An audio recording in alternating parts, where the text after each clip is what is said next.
Hey, it's Global Politics with Jim Martin. I wanted to talk about what I've learned over the span of the last 6 months or so in looking at the elections that I've covered. Those include Portugal, Australia, Canada, Germany, Romania, and Georgia, the former Soviet Republic of. Looking at all these contexts, these are very different places with very different peoples and cultures.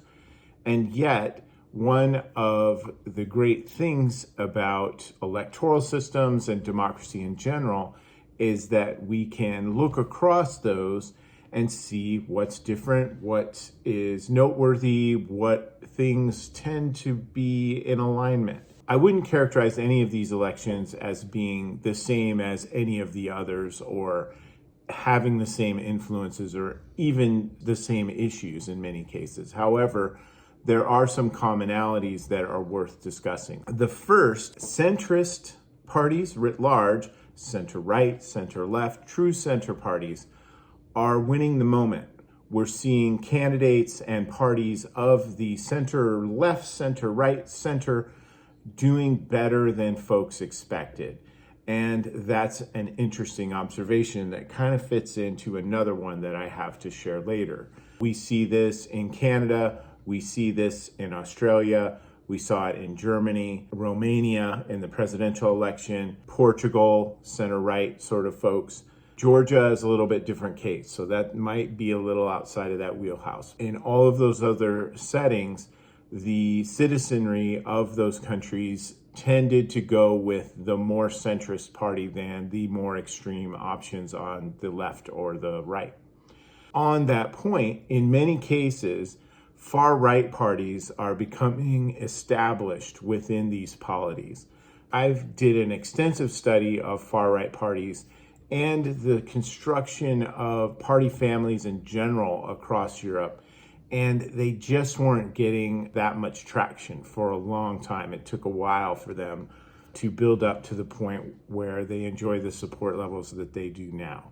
There were several examples of very clumsy politics and even the dissolution of some of these parties over infighting, which still happens.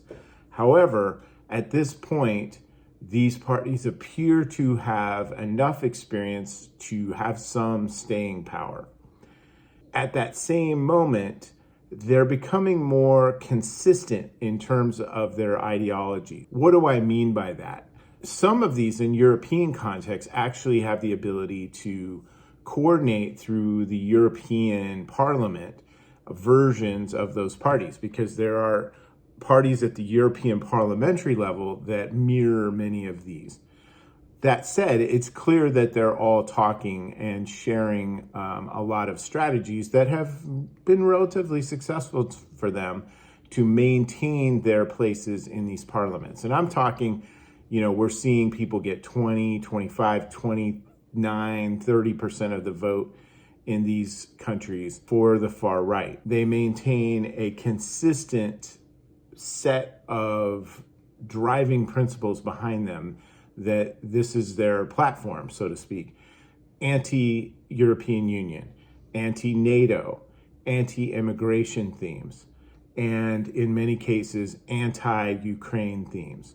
This is combined with a sort of pro-chaos, very little constructive ideas. Let's get out of the EU. Let's withdraw from NATO. Negative kinds of approaches, negative campaigning, personal attacks on people, that sort of stuff, as opposed to constructive policy-oriented discussions, which you do hear coming from center-left, center-right, center parties.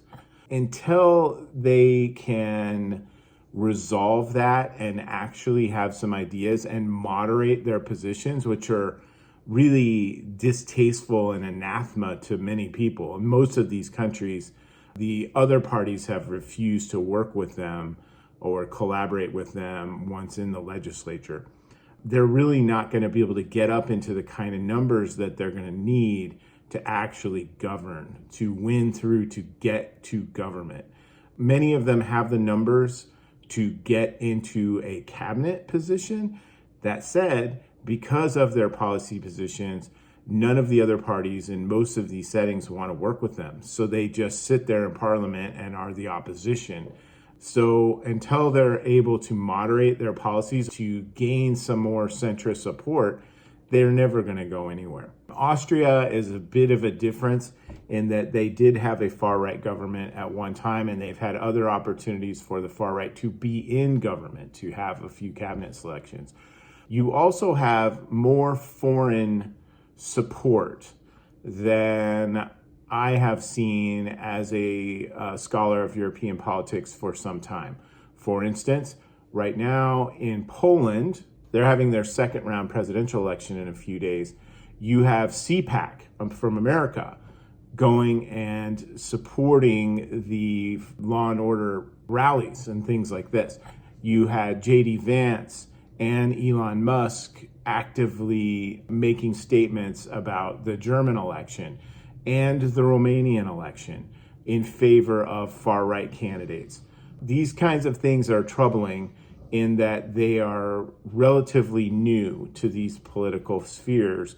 This never used to happen. You would not have these kinds of public displays of support for candidates within these countries from the United States or really any of the EU member states either. That's not happening now. You're starting to see that greater level of foreign involvement.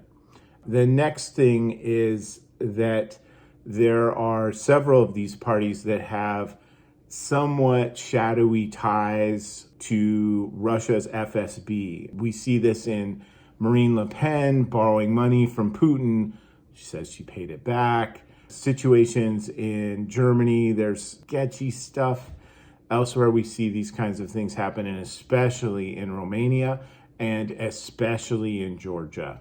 More fragile polities, more fragile electoral systems where the Russians can exert a lot more influence.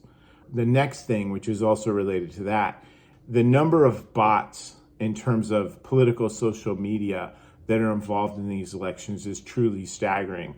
I saw a figure that said that about 28% of the online interactions about politics during the Canadian election were bot driven. In Romania, it was somewhat higher than that. Even within the German one, it was in the 20s, and Portugal as well.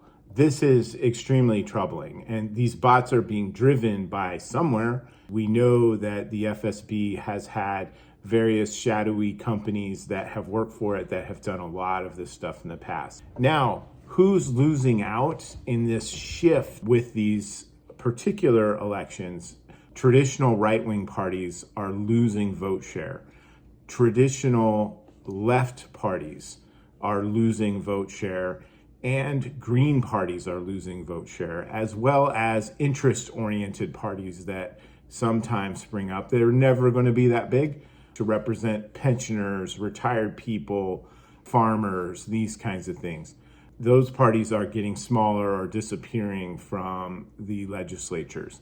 Whereas you see the center left, center right, center parties, and the far right parties doing better than the other parties. They're gaining vote share to the detriment of these other parties that have really been the bedrock of European politics for a long, long time.